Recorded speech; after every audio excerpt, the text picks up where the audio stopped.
ઇઝરાયલે ઈરાનને બનાવ્યું બદલાપુર, ઈરાન પર મિસાઇલ અટેક કર્યો, ન્યુક્લિયર પ્લાન્ટ નજીક જોરદાર વિસ્ફોટ, એર ડિફેન્સ સિસ્ટમ એક્ટિવ. ઇઝરાયલે ઈરાન પર મિસાઇલ હુમલો કર્યો છે. એસબી ન્યૂઝે અમેરિકન અધિકારીઓને ટાંકીને આ માહિતી આપી છે.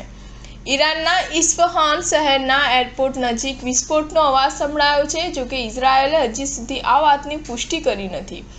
ઈરાનની ફાર્સ ન્યૂઝ એજન્સીએ આ જાણકારી આપી છે. Flight tracking website flight radar અનુસાર વિસ્ફોટો બાદ ઘણી ફ્લાઇટ્સ ઈરાની એરસ્પેસથી ડાયવર્ટ કરવામાં આવી છે. CNN ન્યૂઝ અનુસાર લગભગ 8 વિમાનોએ તેમનો રૂટ બદલ્યો હોવાના અહેવાલ છે. ઇસ્ફહાન એ જ પ્રાંત છે જ્યાં નાટાન્ઝ સહિત ઈરાનની ઘણી પરમાણુ સાઇટ્સ આવેલી છે.